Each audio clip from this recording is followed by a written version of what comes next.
फिलहाल नजर रखें। भसीन साहब, आप हमारे साथ जुड़े हुए हैं? बिल्कुल बिल्कुल शैलेंद्र जी, कहिए। नहीं, भसीन साहब ने जी जी। हाँ हाँ, भसीन साहब, एक आपने अक्सर ट्रेड सुझाया था लॉन्ग साइड पर, वो था HCL टेक्नोलॉजीज। नतीजों के बाद बहुत बढ़िया नतीजे थे और क्या कीजिए, लेकिन बाजार ने वो अप्रिशिएट नहीं किया। 900 रुपये पर HCL टेक्नोलॉजीज फिलहाल आपको सन 2021 का लोएस्ट लेवल दिखा रहा है। यहाँ पर कोई रणनीति बदली है क्या? नहीं नहीं, बिल्कुल। देखिए, उन्होंने वन टाइम बोनस दिया 700 करोड़ का, और वो ऑलरेडी प्राइस इन हो रहा है और 1200 का भाव है। आप टेक्नोलॉजी में तो रॉन्ग हो ही नहीं सकते। तभी तो मैं कह रहा हूँ HCL Tech and Tech Mahindra are blind buys at this price. You can't lose money. You will lose 10 rupees, you will make 300 rupees. अच्छा, तो 900 रुपये पे यहाँ पर आपकी अभी भी राय है कि HCL टेक को एवरेज किया जाए नीचे? सर, HCL टेक जैसा और टेक महिंद्रा जैसे शेयर आपको मिलेंगे नहीं, तो जो लेके रखिए। आप भूल जाएंगे 2 महीने में कैसे स्वाद बदलता है शेयर बाजार का। आपको मैंने बोला HDFC बैंक इस भाव पे लीजिए, एस्कॉट्स लीजिए, टेक महिंद्रा लीजिए। इससे अच्छे भाव नहीं मिल सकते आपको। जी, चलिए, तो ये बात तो क्लियर हो गई। जिन दर्शकों ने HCL टेक पर लॉन्ग कॉल्स ली थी भसीन साहब के राय पर, तो वो नीचे एवरेज कर सकते हैं इसको, वो फिलहाल आपको बताते हुए दिख रहे हैं। चलिए, वापस 3:04 हो चुके हैं और अब BTST का सिलसिला तो शुरू होगा ही, लेकिन एक दो काउंटर्स जो आपको चहकते हुए दिख रहे हैं स्क्रीन पर, वो है रैमको सीमेंट्स। कोई भी फिलहाल ऐसा मूव नहीं है वॉल्यूम के अलावा जो आपको ये जताए कि यहाँ पर एक अच्छा मूव अगले हफ्ते आ सकता है। जुड़ेंगे अपने मित्र राहुल शर्मा साहब से। राहुल जी, आपने सीमेंट की तेजी कई बार पकड़ी, बताइए क्या ये वो समय दोबारा आ चुका रैमको सीमेंट्स पर? जी हाँ, यहाँ पर रैमको में आपको रिलेटिव आउट परफॉर्मेंस जरूर दिख रहा है। स्टॉक ने अपने 50 डीएमए के आसपास सपोर्ट लिया है, तकरीबन 970 का 50 डीएमए है इसका। देखिए, अगर ओवरऑल मार्केट 14,600 का जो एक सपोर्ट है वो ब्रेक नहीं करता है, तो यहाँ पर अच्छी तेजी देखने को मिल सकती है। रामको में यहाँ पे एक राउंडिंग बॉटम फॉर्मेशन का यहाँ पर बनावट है, जहाँ पर ऊपर में इसका लक्ष्य 1040 1050 तक का आ रहा है। तो मेरे हिसाब से इसका जो आज का लो है 960 का काफी इंपॉर्टेंट हो जाता है। 960 के स्टॉप लॉस से लॉन्ग पोजीशंस ली जा सकती है। अगले हफ्ते अगर मार्केट ठीक ठाक रहा तो मेरे हिसाब से 1040 का लेवल आपको रामको सीमेंट में देखने को मिल सकता है। चलिए, फिलहाल जैसे ही आखिरी घंटा शुरू हुआ है आशीष जी, आपको गिरावट अब बढ़ती हुई दिख रही है।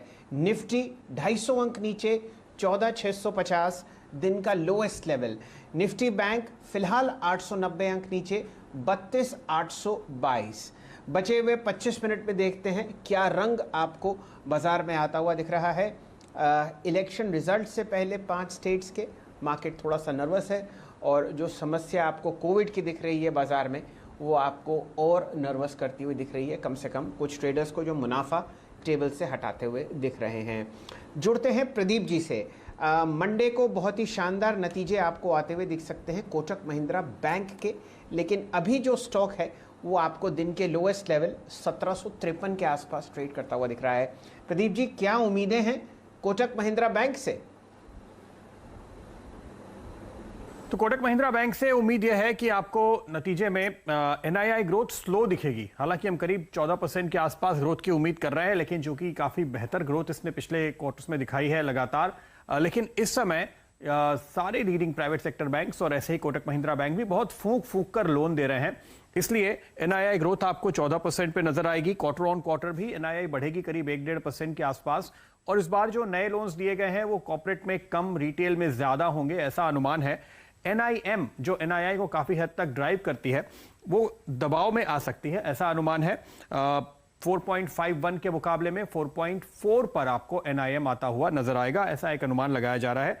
इसके साथ साथ मुनाफे पर लेकिन अगर आप नजर डालें तो मुनाफा काफी बेहतर दिखाई देगा और आपको 42% की ग्रोथ नजर आएगी। लेकिन ध्यान रखिए, पिछले साल इस क्वार्टर में प्रेशर था, इसलिए एक बेस इफेक्ट आपको अच्छा खासा मिल रहा है मुनाफे पे। एसेट क्वालिटी पे नजर होगी और अंदाजा यह है कि शायद थोड़ा सा ग्रॉस NPA आपको बढ़ता हुआ नजर आ सकता है। 3.27 था, 3.4 के आसपास आने का अनुमान इस बार एनालिस्ट लगा रहे हैं। चलिए, ये रणनीति कोटक बैंक पर आपको कम से कम एनालिस्ट देखते हुए दिखेंगे और वीकनेस आपके सामने चार्ट्स पर है। कुछ ऐसे स्टॉक्स को मैं ध्यान में डालता हूं जो आपको फिलहाल दिन के न्यूनतम लेवल पर आते हुए दिख रहे हैं और वो इंडेक्स हैवी वेट्स हैं। डायरेक्टर साहब लेके आइए TCS का चार्ट। ये आपको 3042 के आसपास ट्रेड करता हुआ दिख रहा है। दिन का न्यूनतम लेवल और कोशिश कर रहा है ये आपको 50 EMA के पास जाने की। आपके सामने कोटक महिंद्रा बैंक जिसकी चर्चा हो रही थी वो भी दिन के न्यूनतम लेवल पर आता हुआ दिख रहा है। एशियन पेंट्स आपके सामने ट्रेड करता हुआ दिखेगा 2544 और हीरो मोटर्स में आपको बिकवाली आती हुई दिखेगी। स्टॉक ट्रैक कर रहा है 2814 के आसपास। आपको यहाँ पर बढ़िया मोमेंटम और बढ़िया वीकनेस आती हुई दिख रही है फिलहाल स्क्रीन पर। 250 अंक नीचे फिलहाल निफ्टी आपके सामने 14641। आशीष जी, दिक्कत भरा सेशन। ना सिर्फ टीसीएस, विप्रो ने आज शुरुआती कुछ गेन्स दिखाए थे, वो भी सारे गेन्स वाइप आउट होते हुए आपको नजर आएंगे। विप्रो के गेन्स इसीलिए आ रहे थे कि विप्रो ने समय से पहले अपना एक्विजिशन एक जो था वो पूरा कर लिया था। उस एक्विजिशन पूरा होने के बाद एक्सपेक्टेशंस हैं कि अगले क्वार्टर में गाइडेंस और बेहतर हो कर दी कंपनी ने ऑलरेडी, पर अब वो सारे गेन्स वाइप आउट हो रहे हैं। दिक्कत वाली बात। लेकिन चलिए अब जरा BTST STBT कॉल्स के सिलसिले की शुरुआत कर ली जाए क्विकली। एक एक करके सारे एक्सपर्ट्स के पास जा रहा हूं। सबसे पहले असित के पास जाना चाहूंगा। राइट साहब, असित है ना? असित जब भी स्क्रीन पे नजर आ रहा है, असित बहुत पैनी नजर रखे हुए अपनी इतनी सारी स्क्रीन। अरे असित है नहीं, अच्छा ठीक है। तो मैं सबसे पहले फिर राहुल शर्मा साहब के पास जा रहा हूँ। राहुल शर्मा साहब ने सिप्ला में खरीदारी करने का कॉल 2 बजे के ट्रेड के तौर पे दिया था। राहुल जी, अब ये BTST STBT कौन सा आइडिया है? जी हाँ, देखिए मैं BTST लेके जाना चाहूंगा। टाटा केमिकल में आज तकरीबन 9% के लॉन्ग बिल्डअप हुए फ्यूचर्स के अंदर। साथ ही में स्टॉक ने एक अच्छा ब्रेकआउट दिया, अपने हाईएस्ट लेवल पर हफ्ते के क्लोजिंग दे रहा है। आई थिंक 795 पे इसे बाय करके चलना चाहिए। 775 का स्टॉप लॉस रहेगा BTST के लिए। मेरे हिसाब से आपको मंडे के सेशन में 830 का लेवल देखने को मिल सकता है टाटा केमिकल में, तो बाय करने की राय है टाटा केमिकल लॉन्ग साइड में।